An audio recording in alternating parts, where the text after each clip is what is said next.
Now, we are on to our final speaker. Emily, are you all good? You ready to go? So, our fourth and final contestant is Emily Bond, who is talking about why planes shouldn't be made out of spaghetti, which I thought that would have been a common belief, but perhaps not. Her talk is about, have you ever looked out of the airplane window and wondered why the wings seem to wobble a bit? Do we have anyone afraid of flying in here? Me and Sarah on the camera. Great. Looking forward to this. In this talk, we're going to explore why airplane wings bend. Oh, brilliant. Why stiffness can be dangerous. And why, no matter how much you love pasta, I hate pasta, airplanes should never be made out of spaghetti. So really, really looking forward to this. Please give a warm welcome to Emily. Thank you. Okay, so I'm Emily, and this is why planes should not be made out of spaghetti. Have you ever been on a plane, looked out the window and wondered, why are the wings bending? Why are they flapping a little bit like a bird, and should I be worried? Many people share this exact same thought and feeling, and it's completely rational. And it's completely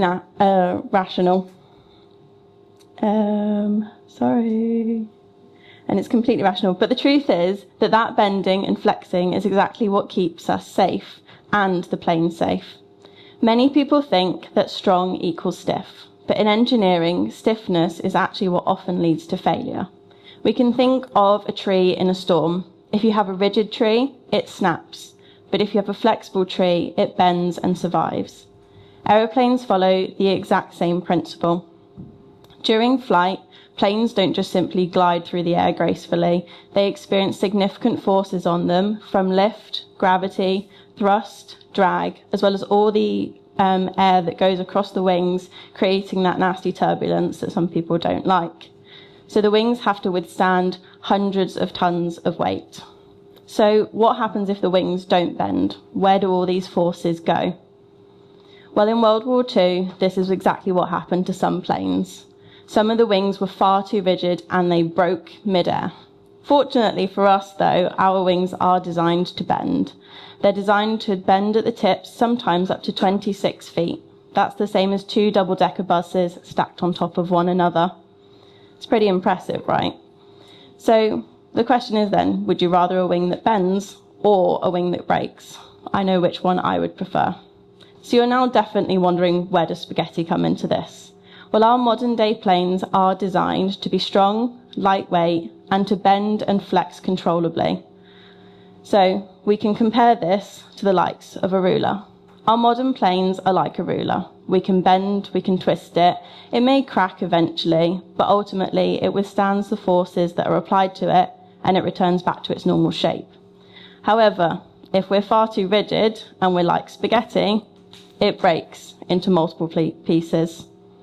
So while we're relatively new to wing design as humans, with just over about 120 years worth of experience since the first modern plane came out in 1903 by the Wright brothers, we take nature as our guru. Nature has been designing wings for millions of years, and we, as engineers, look at birds of prey.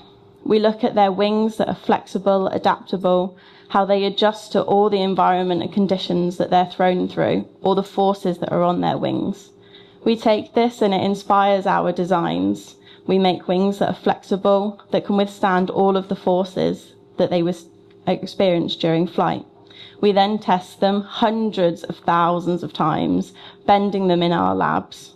So next time you're flying and you look out the window, just take a breath and relax. And remember that it's incredible engineering, and you shouldn't make planes out of spaghetti.